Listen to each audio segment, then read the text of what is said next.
آپ کے جنتی ہونے پر موجود ہیں، اور آپ کی سیرت مبارکہ کے بے شمار باب ایسے بھی ہیں جن کے بارے میں پڑھ کر انسان کا ایمان تر و تازہ ہو جاتا ہے۔ اور جو آیت کریمہ پڑھی کہ ان الذین یبایعونک انما یبایعون اللہ فوق ایدیہم، یہ وہ واقعہ ہے کہ جو 9 ہجری کو اللہ کے نبی صلی اللہ تعالی علیہ وسلم کئی سو صحابہ کے ساتھ مدینہ سے مکہ کی طرف عمرہ کی ادائیگی کے لیے روانہ ہوئے۔ 9 ہجری کے سال جب آپ مقام حدیبیہ پہ پہنچے تو مکہ مکرمہ میں اس وقت کفار کا قبضہ تھا اور خانہ کعبہ بھی انہی کی تحویل میں تھا، اور مسلمانوں کو حج عمرے کی اجازت نہ دیتے۔ تو رب تعالیٰ کے محبوب صلی اللہ علیہ وسلم نے حدیبیہ کے مقام پر اپنا سفیر بنا کر بھیجا، وہ عثمان بن عفان رضی اللہ تعالیٰ عنہ۔ سفیر اسے بھیجا جاتا ہے جو دانش مند بھی ہو، سمجھدار بھی ہو، اور جس کے اندر قابلیت ہو۔ تو اللہ کے نبی صلی اللہ علیہ وسلم نے مسلمانوں کی طرف سے بات کرنے کے لیے حضرت عثمان غنی رضی اللہ تعالی عنہ کو کافروں کے پاس بھیجا اور انہیں کہا کہ مسلمان عمرے کی ادائیگی کے لیے آئے ہیں، ان کا کوئی اور مقصد نہیں، وہ طواف کریں گے اور صفا مروہ کی صحیح کریں گے، مقام ابراہیم پر نوافل پڑھیں گے اور پھر واپس لوٹ جائیں گے۔ اور 2 پیغام دے کر عثمان غنی رضی اللہ تعالی عنہ کو حضور مکرم نور مجسم صلی اللہ تعالی وسلم نے بھیجا۔ پہلا پیغام تو یہی تھا کہ کفار سے کہہ دو کہ ہم جنگ کرنے کے لیے نہیں آئے، ہم تو عمرہ کے لیے آئے ہیں، عمرہ کی ادائیگی کے لیے۔ اور دوسرا پیغام ان بے بس مسلمانوں کے لیے تھا جو کافروں کے ڈرنے میں تھے کہ اللہ کے نبی صلی اللہ علیہ وسلم نے فرمایا کہ تم صبر کرو، ان قریب یہ مکہ بھی مسلمانوں کے پاس ہوگا۔ ایک خوشخبری تھی اور ایک پیغام تھا۔ تو اللہ کے نبی صلی اللہ علیہ وسلم کے اس پیغام کو لے کر عثمان غنی رضی اللہ تعالی عنہ جب کفار کے سرداروں کے پاس پہنچے تو ابو سفیان جیسے بڑے بڑے سردار وہ کہنے لگے کہ ہم حضور کو عمرہ ادا کرنے نہیں دیں گے، نہ طواف کرنے دیں گے، اور اگر آپ چاہو، عثمان غنی سے کہنے لگے آپ تو بڑے تاجر ہو، ہمارا تعلق آپ کے ساتھ اسلام سے پہلے کا بھی ہے، اگر آپ چاہو تو خانہ کعبہ وہ سامنے ہے اور آپ جا کے خانہ کعبہ کا طواف بھی کر لو، عمرہ بھی کر لو۔ تو عثمان غنی رضی اللہ تعالی عنہ نے کفار کے سردار کو یہ پیغام دیا کہ میں عمرہ کروں گا لیکن حضور کے ساتھ کروں گا، حضور میرے آگے آگے ہوں گے، میں ان کے پیچھے پیچھے چل کر عمرے کی ادائیگی کروں گا، حضور کو چھوڑ کر میں عمرہ ادا نہیں کروں گا۔ ابھی یہ بات چل رہی تھی تو اللہ کے نبی صلی اللہ علیہ وسلم حدیبیہ کے مقام پہ تھے، تو ایک شخص نے حضور صلی اللہ علیہ وسلم کی بارگاہ میں عرض کی، یا رسول اللہ صلی اللہ علیہ وسلم، عثمان غنی تو مزے میں ہیں، ہم تو شاید ہمیں کافر آنے نہ دیں، عثمان غنی تو بیت اللہ شریف پہنچ چکے ہیں، وہ تو عمرہ بھی کر رہے ہوں گے، خانہ کعبہ کا طواف بھی کر رہے ہوں گے۔ تو اللہ کے نبی صلی اللہ علیہ وسلم بہتر جانتے تھے، آپ نے فرمایا کہ عثمان کبھی میرے بغیر عمرہ نہیں کرے گا، یہ محبت کی حضور سے، کبھی بھی عمرہ نہیں کرے گا کہ جب تک میں اس کے ساتھ شامل نہ ہوں۔ اور پھر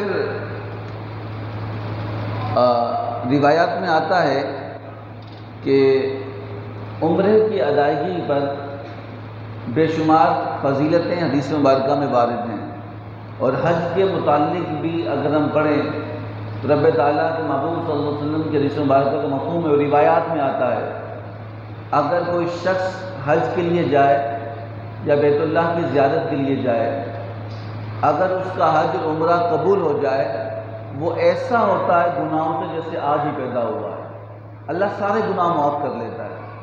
یہ فضیلت بیت اللہ کی ہے کہ اللہ جس کو قبول کرتا ہے تو اس کے پچھلے سارے گناہوں کو معاف فرما دیتا ہے۔ اور پھر عثمان غنی رضی اللہ تعالیٰ عنہ، اور پھر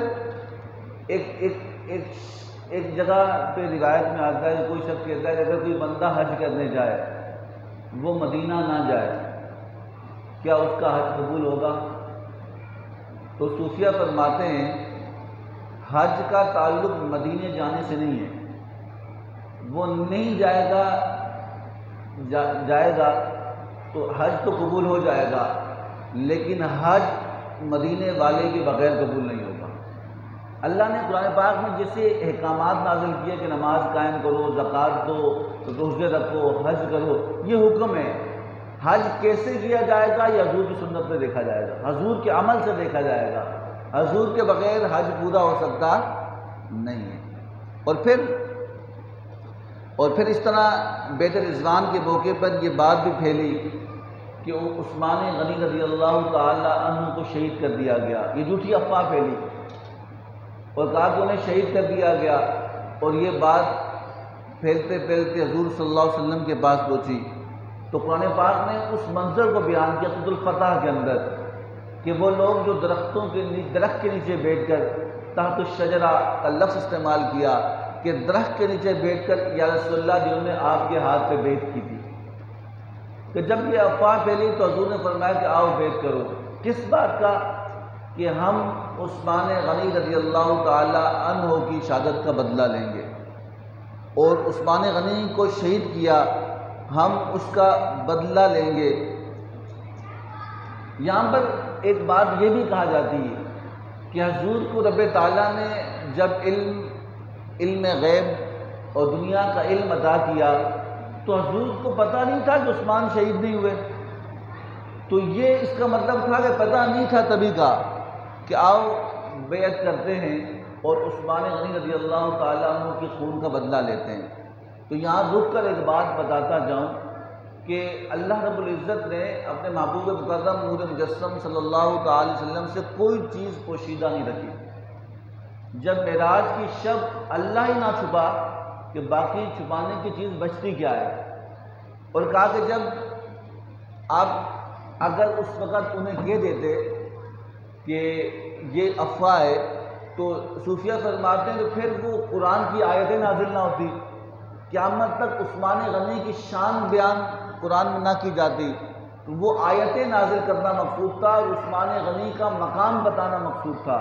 اور پھر آپ نے جب بیعت کی تو اس وقت اللہ رب العزت نے تحت الشجرہ کا لفظ استعمال کیا سورۃ الفتح کے اندر، یعنی بیعتیں تو بہت ساری کی حضور نے اور پہلے بھی بیعت کی ہوئی تھی صحابہ کرام علیہ رضوان نے حضور سے، لیکن یہ بیعت مسجد میں نہیں تھی۔ کوئی یہاں پر بھی تعویل نکال سکتا تھا یہ کسی اور بیعت کا ذکر ہے، لیکن درخت کا لفظ استعمال کر کے اللہ نے قیامت تک یہ پیغام دیا یہ کوئی اور بیعت کا ذکر نہیں، عثمان والی بیعت کا ذکر ہے، یا عثمان والی بدلے کا اللہ رب العزت ذکر فرما رہا ہے۔ اور پھر روایت میں آتا ہے کہ علم کا جہاں تک تعلق ہے، علم اللہ رب العزت جس کو چاہے جتنا چاہے جہاں سے چاہے عطا فرما دیتا ہے۔ ایک روایت میں یہاں تک آیا کہ حضور نے فرمایا کہ رب تعالیٰ نے مجھے اتنا علم عطا کیا کہ آپ فرماتے ہیں کہ جو تمہارے ذہنوں میں ہے تم بولو نہیں میں تمہیں بتا سکتا ہوں، یہ حضور کہہ رہے ہیں، تاکہ رب تعالیٰ نے مجھے اس طرح کا علم بھی عطا کیا کہ جو تم ذہنوں میں بیٹھے ہو بٹھا کے اس کو بولے بغیر وہ تمہیں میں کیا کر سکتا ہوں بتا سکتا ہوں۔ اور عثمان غنی رضی اللہ تعالیٰ عنہ کے بارے میں روایت میں آتا ہے کہ وہ بیت رضوان اللہ رب العزت قرآن میں فرماتا ہے کہ جو اس بیت میں صحابہ کرام موجود تھے رب تعالیٰ نے انہیں جنتی بنا دیا، ان کو جنت کا مستحق ٹھہرایا۔ اور عثمان غنی رضی اللہ تعالیٰ عنہ کی ایک کمال رب تعالیٰ نے یہ بھی عطا کیا کہ 1,24,000 انبیاء علیہ السلام آئے اور ان کی اولادیں ہوئی، کسی اور شخص کے حصے میں کمال نہیں آیا جو عثمان غنی کو رب تعالیٰ نے عطا فرمایا۔ وہ کمال کیا تھا کہ آپ کے نکاح میں حضور کی 2 صاحبزادیاں آئیں، حضرت رقیہ، حضرت ام کلثوم، یہ آپ کے نکاح میں آئی، اور اسی وجہ سے آپ کا لقب ذوالنورین تھا۔ کیا تھا؟ ذوالنورین تھا۔ ہمارے یہاں کئی طرح کی باتیں لوگ کرتے ہیں، کوئی اچھا کام کر رہا اور لوگ بات کر رہے ہوتے ہیں، تو اس وقت بھی کچھ لوگوں نے چمگویاں کی کہ ایک صاحبزادی کا حضور کی انتقال ہوا، حضور نے دوسری صاحبزادی دی، تو جب حضور تک یہ بات پہنچی کہ لوگ کہنے لگے کہ حضور نے 2 کیوں دی ایک کے انتقال کے بعد، حضور نے فرمایا کہ رب تعالیٰ نے عثمان غنی کو اتنا حضور کا پیار تھا نا عثمان غنی سے، آپ فرمایا تم 2 کی بات کرتے ہو، اگر ایک روایت میں آتا ہے کہ حضور نے فرمایا کہ میری 40 بیٹیاں ہوتی اور یکے بعد دیگر وہ مر جاتی، میں ساری بیٹیاں عثمان غنی کے نکاح میں دے دیتا۔ سمجھا نہیں بات کی؟ تو یہ مقام رب تعالیٰ نے عثمان غنی رضی اللہ تعالیٰ عنہ کو عطا فرمایا۔ حضرت رقیہ، حضرت عثمان، ان کا نکاح حضور نے بڑھایا اور بہت خوبصورت تھے، اور یہ جوڑی بہت خوبصورت تھی۔ حضرت اسامہ بن زید رضی اللہ تعالیٰ عنہ روایت کرتے ہیں کہ میں چھوٹا تھا نا، چھوٹا، تو مجھے حضور نے سالن دے کے بھیجا کہ عثمان کے گھر دے کے آؤ، تو میں جب سالن دینے کے لیے گیا، پردے کے احکام اس وقت نازل نہیں ہوئے تھے، آپ فرماتے ہیں کہ جب میں سالن دینے کے لیے گیا اور جا کر جب میں گھر میں داخل ہوا تو حضرت رقیہ تشریف فرما تھی اور حضرت عثمان غنی رضی اللہ تعالیٰ عنہ تشریف فرما، وہ دونوں اتنے خوبصورت لگ رہے تھے، تو آپ فرماتے ہیں کہ میں نے اتنا خوبصورت جوڑی میاں بیوی میں نے کبھی دیکھے ہی نہیں تھے۔ آپ فرماتے ہیں کہ میرے دل میں خیال تھا، میں واپس پلٹا، حضور نے پوچھا کہ دے آئے؟ میں نے کہا یا رسول اللہ دے آیا۔ آپ فرمایا کہ اے اسامہ، کیا پوری دنیا میں اس سے خوبصورت جوڑا بھی تو نے کہیں دیکھا ہے؟ حسین جوڑا کا اتنا خوبصورت جوڑا اللہ رب العزت نے بنایا ہے۔ اور پھر حضرت عثمان غنی رضی اللہ تعالیٰ عنہ حسین تھے، بہت خوبصورت تھے، اور کسی نے ان کا خوبصورت ہونے کی وجہ پوچھی، آپ کے پاس وقت بھی نہیں تھا، کاروبار وسیع تھا، بہت بڑے تاجر تھے، آپ سے کسی نے پوچھا کہ آپ اتنے خوبصورت کیوں ہیں، کون سا کریم لگاتے ہیں، کون سا میک اپ کرتے ہیں؟ تو انہوں نے کہا کہ یہ بھی حضور کی وجہ سے۔ کہا کیسے؟ کہا کہ میں ہر نماز میں نیا وضو کرتا ہوں، چاہے وضو ہو اس کے باوجود پھر وضو کرتا ہوں، اور اس کے بعد اگر تہجد پڑھنی ہو اس کا علیحدہ وضو کرتا ہوں، 6، قرآن پڑھنا ہو اس کا علیحدہ وضو کرتا ہوں، 7، اگر درود پڑھنا ہو اس کا علیحدہ وضو کرتا ہوں، ہر چیز کا وضو کر کے کام شروع کرتا ہوں۔ رب تعالیٰ نے وضو کی برکت سے میرے چہرے کو خوبصورت بنا دیا۔ سمجھا نہیں بات کی؟ انسان کے وضو کے اعضاء وہ ہیں جو ظاہر ہیں، اور وہ انسان دیکھتا ہے تو اسی کو اللہ رب العزت نے دھونے کا حکم دیا۔ تو اس کی حکمت یہ ہے کہ رب تعالیٰ اس چہرے کو روشن کرتا ہے جو نبی کی سنت پہ کیا کرتا ہے؟ عمل کرتا ہے۔ اور صوفیہ فرماتے ہیں کہ یاد رکھنا کہ حسن ظاہر کا نہیں ہوتا، باطن کا ہوتا ہے۔ کس کا ہوتا ہے؟ حسن دیکھنے چہرے کا حسن نہیں ہوتا، دل روشن ہوگا تو چہرہ روشن ہو جائے گا۔ صوفیہ فرماتے ہیں کہ حسن ظاہر کا نہیں ہوتا، ظاہر کا تو میک اپ ہوتا ہے، ظاہر میں تو میک اپ کیا جاتا ہے، حسن تو دل کا باطن کا ہوتا ہے جب وہ چہرے پہ عیاں ہوتا ہے۔ آپ دیکھ کر صوفیہ فرماتے ہیں کہ دیکھو کئی لوگوں کی معصومیت ان کے چہرے سے ظاہر ہوتی ہے، یہ شریف آدمی ہے، یعنی اس کا دل نیک ہے نا، اس کا چہرہ گواہی دے رہا ہوتا ہے کہ شریف آدمی ہے، اور کئی لوگوں کے چہرے بتا رہے ہوتے ہیں گندا آدمی ہے، ان کا دل گندا ہوتا ہے، ان کا چہرہ گواہی دے رہا ہوتا ہے کہ بندہ ٹھیک نہیں ہے۔ تو اس لیے حضور سے پوچھا کہ اسی حدیث مبارکہ کو لے کر صحابہ کرام علیہ رضوان نے پوچھا کہ یا رسول اللہ صلی اللہ علیہ وسلم اللہ کا دوست کون ہوتا ہے؟ صوفیہ فرماتے ہیں کہ حسن ظاہر کا نہیں ہوتا، باطن کا ہوتا ہے۔ کسی نے پوچھا کہ اللہ والے کی نشانی کیا ہے، کہ اللہ والا کون ہوتا ہے؟ حضور نے فرمایا کہ اللہ کا دوست وہ ہوتا ہے کہ جس کو تم دیکھو گے تمہیں رب یاد آ جائے گا۔ سمجھا؟ یہ ظاہر کا، یہ باطن کا حسن ہے۔ چہرے کا سفید ہونا حسن نہیں ہوتا، خوبصورت کچھ لوگ کالے ہوتے ہیں لیکن چہرے پہ نور ہوتا ہے، کچھ لوگوں کی شکلیں سفید نہیں ہوتی۔ حضرت بلال حبشی رضی اللہ تعالیٰ عنہ سیاہ ترین شخص تھے، بہت حبشہ کے رہنے والے حبشی تھے، آپ کالے تھے، لیکن ان کا چہرہ ابو لہب سرخ چہرے والا، اس کے چہرے پر اتنا نور، بالکل پھٹکار تھی، اور اب بلال حبشی رضی اللہ تعالیٰ عنہ کا چہرہ روشن تھا۔ کالا ہونا بے نوری کی نشانی نہیں ہوتی، نور کا تعلق کچھ اور ہوتا ہے۔ اور پھر فرمایا کہ اس نے فرمایا کہ حضرت عثمان رضی اللہ تعالیٰ عنہ کو یہ مقام عطا کیا کہ رب تعالیٰ نے انہیں ظاہر باطن حسن عطا فرمایا تھا، چہرے کا حسن بھی تھا، دل کا حسن بھی تھا۔ اور پھر روایت میں آتا ہے کہ آپ سخی بہت تھے، سخاوت۔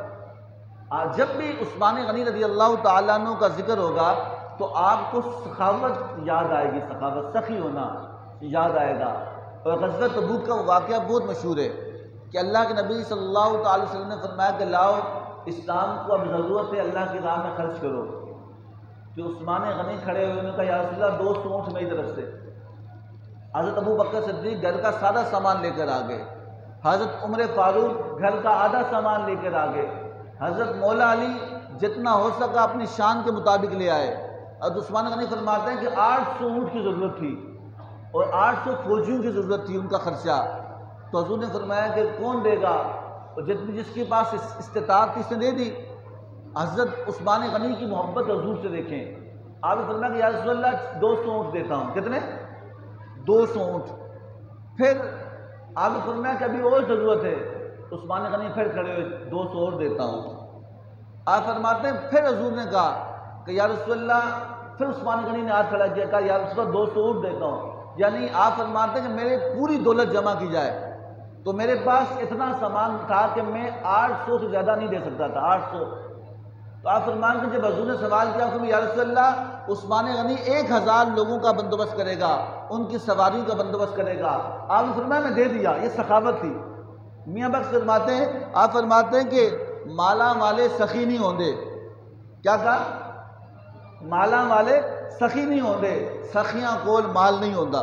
اگر وہ مال جمع کریں گے تو سخاوت کیسے کریں گے؟ جو بخیل کنجوس دنیا داروں کو کہ جمع ہو جمع ہو، کہا کہ یاد رکھنا کہ مالا والے سخی نہیں ہوندے، سخیاں کول مال نہیں ہوندا۔ اتھے اوتھے دونوں جہانوں سخی کدی کنگال نہیں ہوندا۔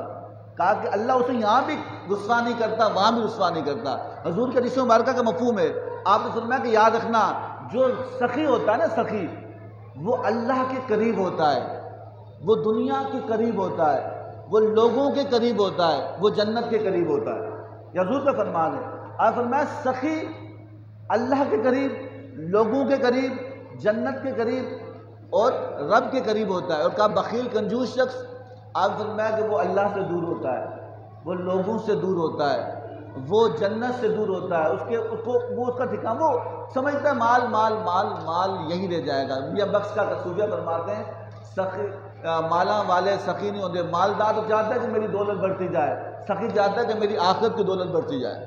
پھر فرمایا کہ یاد رکھنا آپ کی سخاوت کا عالم یہ تھا کہ جنت البقیع، مدینہ منورہ میں جو قبرستان ہے جنت البقیع، وہ زمین ایک یہودی کی تھی۔ کس کی تھی؟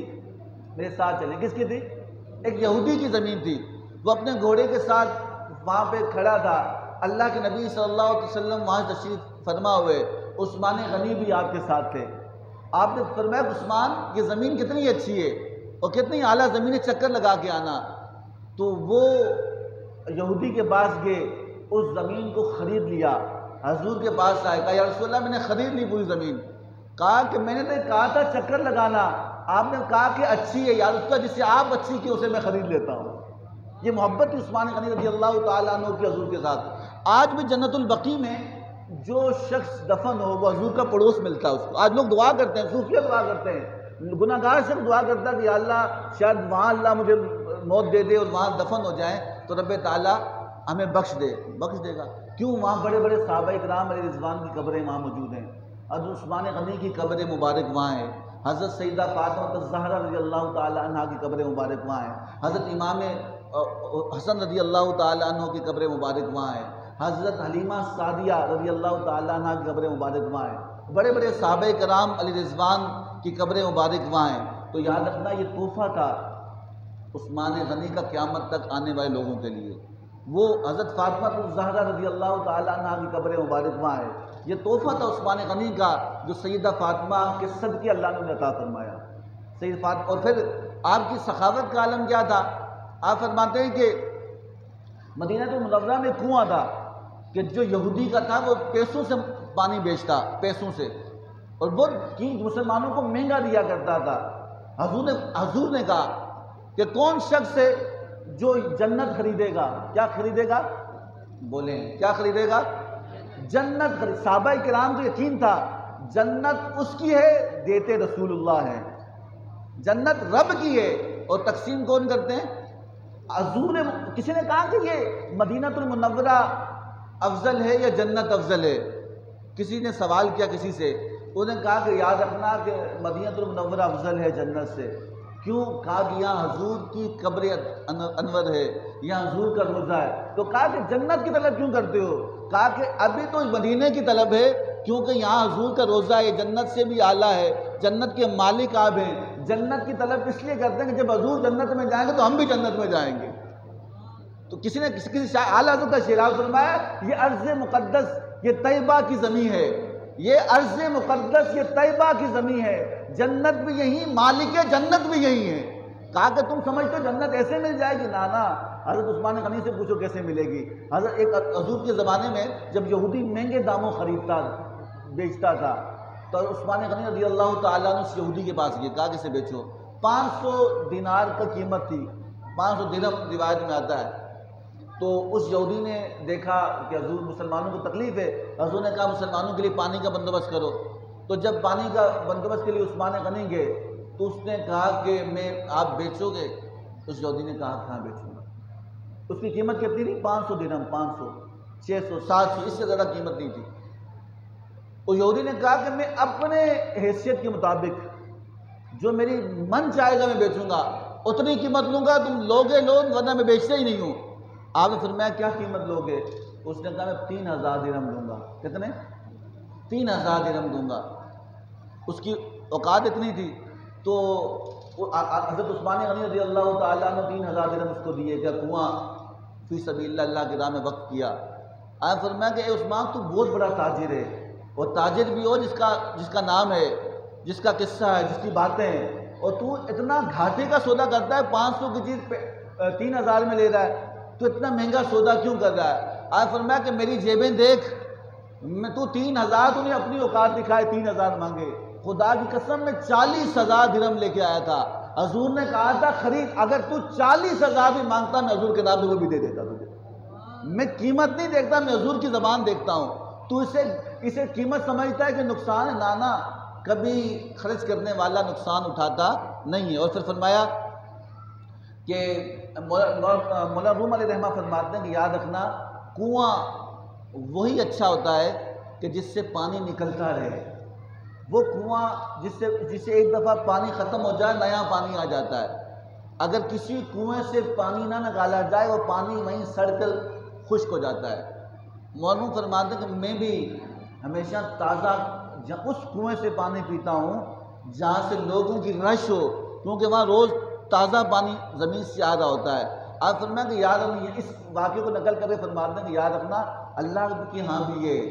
آپ فرمایا کہ اللہ کے ہاں بھی ہے کہ اللہ کے راستے میں خرچ کرو گے اللہ تازہ عطا کرے گا۔ اللہ المالک ہے نا، مالک۔ آپ دیکھیں، آپ تاریخ کے اوراق دیکھیں، کتنے بڑے بڑے لوگ آئے، بادشاہ آئے، مالدار لوگ آئے، اور قارون جیسا بادشاہ شاید گزرا ہی نہ ہو۔ روایات میں آتا ہے کہ اس کے 700 اونٹ خالی اس کے خزانوں کی چابیاں اٹھاتے تھے، خزانہ نہیں۔ آپ بتاؤ کتنا بڑا رئیس، مالدار اور دولت مند تھا۔ آج اس کا ذکر نہیں ہے، آج اس کا نام نہیں ہے، نام عثمان غنی کا باقی ہے کہ انہوں نے رب کے نام پہ رکھا، عطا کیا، خرچ کیا، رب تعالیٰ نے اس سے بہت زیادہ آپ کو مالا مال کیا۔ اور پھر تو اس لیے صوفیہ فرماتے ہیں کہ ہماری تجارت جو ہے رب کے ساتھ نہیں ہے، ہماری تجارت بندوں کے ساتھ ہے۔ کس کے ساتھ؟ بندوں کے ساتھ ہم تجارت کرتے ہیں، اور بندے کنجوس ہوتے ہیں، وہ کہتے ہیں کہ یہاں سے ادھر کیا تو یہ میرا نقصان ہو جائے گا۔ اور پھر آپ اپنی زندگی کے اندر بھی دیکھیں، اگر کوئی بندہ کسی شخص کو دکان کرائے پہ دیتا ہے تو جب اس کی دکان کسی دکاندار کی اچھی چلنے لگ جائے تو مالک دکان جو ہوتا ہے اس کا وہ کہتا ہے یار یہ تو کما گیا، یہ تو کھا گیا، یہ تو لٹ گیا، میں تو برباد ہو گیا۔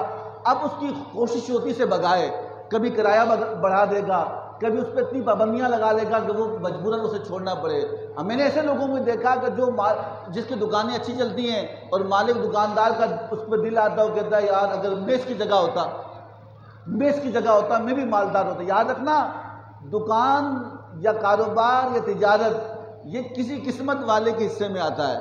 ایک جگہ پہ سونا بک رہا ہو اور اس کی قسمت جو کہ اس نے بیچنا ہے، وہاں ہم میں سے کوئی جا کے بیٹھ جائے تو ہم مٹی بیچیں گے، کچھ نہیں ملے گا۔ ہماری تجارت بندوں کے ساتھ، ہم دھوکہ کھا جاتے ہیں۔ ہم سوچتے ہیں کہ کرایہ دار کو خالی کروں اور میں اپنے بچوں کو دکان کھول کے دے دوں، میں خود دکان کھول لوں تاکہ وہ جو وہ کما رہا ہے وہ میں کماؤں۔ نہیں، وہ جو کما رہا ہے وہ رب سے کما رہا ہے، تجھ سے نہیں۔ تو اپنا کرایہ لے رہا ہے، لیکن جب ہم یہاں پہ لالچ کرتے ہیں تو پھر ہمارے پاس کچھ بھی باقی نہیں بچتا۔ تو اس لیے صوفیہ فرماتے ہیں کہ ایسے لوگ بھی ہیں جن کی آمدن لاکھوں کی ہے، لیکن پھر بھی وہ غربت کے شکار ہیں، وہ غریب ہیں، پیسے ہونے کے باوجود روتے رہتے ہیں کہ مر گئے، کچھ بھی نہیں بچا۔ تو آپ یہ دیکھیں، وہ کثرت مال ہے، برکت نہیں ہے۔ مال کا بہت ہونا کمال نہیں ہے، مال کا برکت والا ہونا کمال ہوتا ہے۔ تو عثمان غنی رضی اللہ تعالیٰ عنہ بہت بڑے تاجر تھے۔ آپ فرماتے ہیں کہ آپ نے ہمیشہ جب کلمہ پڑھنے کے بعد آپ نے جب بھی تجارت کی، آپ نے اللہ کے لیے خرچ کیا تو رب تعالیٰ نے اس کا بدلہ انہیں عطا فرمایا۔ تو یاد رکھنا کہ آپ کی شہادت 18 ذی الحج کو ہے۔ آپ سے محبت کرنے والا شخص روز قیامت اللہ رب العزت ان کی برکت سے جنت نصیب فرمائے گا۔ جو آپ سے بغض کرے، نفرت کرے، آپ کی عداوت کرے، اسے دنیا میں بھی اللہ ذلیل کرتا ہے اور آخرت میں بھی اللہ تعالیٰ ذلیل کرتا ہے۔ ترمذی شریف کے اندر حدیث مبارکہ ہے کہ حضور صلی اللہ علیہ وسلم ایک دفعہ جنازہ گاہ میں جنازہ پڑھانے کے لیے گئے اور بغیر جنازہ پڑھائے واپس آ گئے۔ کبھی ایسا نہیں ہوا کہ حضور صلی اللہ علیہ وسلم جنازے کے بغیر واپس آئے ہوں۔ امام ترمذی فرماتے ہیں کہ وہ صحابہ فرماتے ہیں یا رسول اللہ آپ تو بڑے نرم دل ہیں، آپ تو عفو معاف کرنے والے ہیں۔ ایک مسلمان مرا، اس کا جنازہ تھا، آپ جنازے کے سامنے کھڑے ہوئے، اسے دیکھا واپس جنازہ پڑھائے چلے گئے، کیوں نہیں پڑھایا جنازہ؟ صحابہ کرام نے عرض کیا یا رسول اللہ آپ اس کے ساتھ کیا وجہ تھی ناراضگی کی؟ آپ نے فرمایا یہ وہ بدبخت شخص تھا، میرے عثمان سے بغض رکھتا تھا، میرے عثمان سے نفرت کرتا تھا، میں جو میرے عثمان سے محبت نہ کرے میں بھی اس سے محبت نہیں کرتا۔ 18 ذی الحج کو یہودیوں کی سازش تھی۔ عبداللہ بن سبا جو یہودی مسلمانی عبادت میں کلمہ پڑھ چکا تھا، اس نے آپ کو شہید کرنے کا پروپیگنڈا کیا۔ قرآن کہتا ہے کہ الفتنۃ اشد من القتل، فتنہ قتل سے زیادہ نقصان دیتا ہے۔ عبداللہ بن سبا اس کی یہودی جو مسلمانی عبادت اور کرتے، انہیں کہا کہ عثمان غنی لوگوں کو نوازتے ہیں، عطا کرتے ہیں۔ عثمان غنی فرمایا کرتے تھے کہ جب میں خلیفہ نہیں تھا اس وقت بھی تم میرے حوال دے لینا، کوئی میرے دروازے سے خالی نہیں جاتا تھا، یہ تو میری آپ کا معمول تھا۔ جب آپ حج کے لیے جاتے، حج کے لیے آپ اعلان فرما دیتے کہ بھائی جو بھی حاجی ہے حج کرنے کے لیے آیا ہے وہ کھانا اپنا نہ خریدے۔ عثمان غنی سارے حاجیوں کو لنگر کھلایا کرتے تھے، اتنا بڑا ان کا لنگر تھا۔ مینا کے اندر ان کا لنگر کھانا چلتا تھا کہ آج جو حج کرنے آئے گا وہ اپنا کھانا نہ پکائے، عثمان غنی کی طرف سے اس کی دعوت ہے کا یہ سخاوت کا عالم تھا۔ اور کہا کہ عبداللہ بن سبا بہت سے لوگوں نے کہا یار یہ تو اپنے لوگوں کو دیتے ہیں، یہ وہ کرتے ہیں، اور یہاں تک کہ باغیوں نے حملہ کیا اور دروازے پہ امام حسن، امام حسین اور عبداللہ بن زبیر یہ سارے پیرا دے رہے تھے، لیکن باغی دیوار پھلانگ کر آئے۔ روایت میں آتا ہے کہ 80 سال کے قریب عمر تھی، تو حضور نے آپ کو بھی یہ بھی بتایا تھا، حضور آپ کہتے ہیں حضور کو خبر تھی کہ نہیں تھی، سن لیں۔ حضور نے فرمایا تھا کہ عثمان اللہ رب العزت تمہیں قمیض پہنائے گا، کیا پہنائے گا؟ اور لوگ وہ اتارنا چاہیں گے، اور تو اتارنا نہیں، تو وہ خلافت کی قمیض تھی جو اللہ نے انہیں پہنائی تھی، اور باقی چاہتے تھے کہ آپ خلافت چھوڑ لیں۔ کہا میں کیسے چھوڑوں، میرے محبوب نے منع کیا، کہ مرنا شہید ہونا منظور ہے۔ تو کہا کہ جب باقی دیوار پھلانگ کر آئے اور آپ کو شہید کرنے کا ارادہ کیا تو آپ پہ تلوار کا پہلا وار کیا، تو آپ کی بیوی حضرت نائلہ نے ہاتھ سے روکا تو آپ کی پوری انگلیاں شہید ہوگی۔ یہ ظلم تھا باغیوں کا۔ اور پھر آپ پر 9 وار کیے، اور قرآن پڑھتے ہوئے عصر کے وقت روزہ رکھے ہوئے آپ نے جام شہادت نوش کیا، اور قرآن پڑھتے ہوئے آج بھی شاید ترکی یا مصر کے عجائب گھر میں وہ شہید ہونے والا قرآن اور اس میں پڑھنے والا خون جس لفظ پہ تھا وہ یہ فَسَيَكْفِيكُمُ اللَّهُ وَهُوَ السَّمِيعُ الْعَلِيمُ، اس لفظ قرآن کے جب وہ قرآن پڑھ رہے تھے خون گرا تھا۔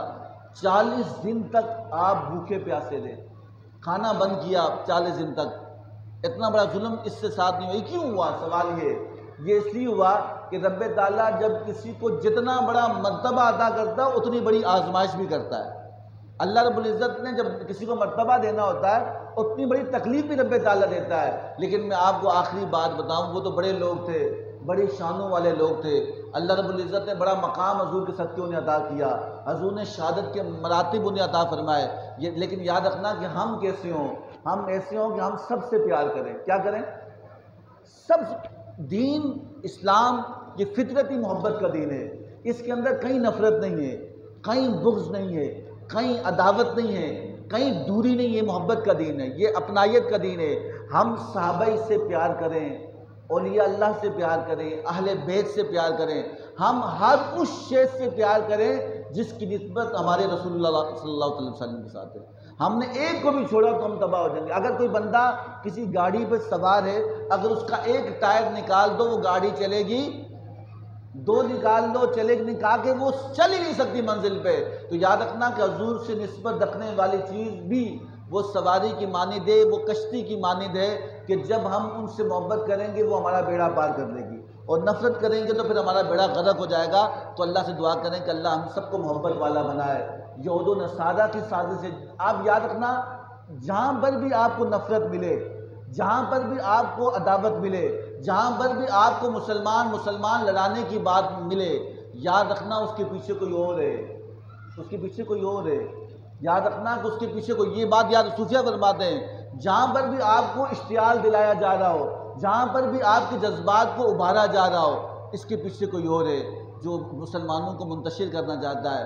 خدا را میں آپ سے التجا کرتا ہوں، اس ایسی جگہوں سے، ایسی فتنوں کی جگہوں سے بچیں جہاں نفرت ملتی ہے، ایسے بیج بوئیں جہاں سے محبت ملتی ہے۔ اللہ سے دعا کریں کہ اللہ رب العزت ہمارا پڑھنا، پڑھانا، سننا، سنانا اپنی بارگاہ مقبول منظور فرمائے، اور جو کچھ سنا اس پر عمل کرنے کی توفیق عطا فرمائے۔ وما علینا الا البلاغ۔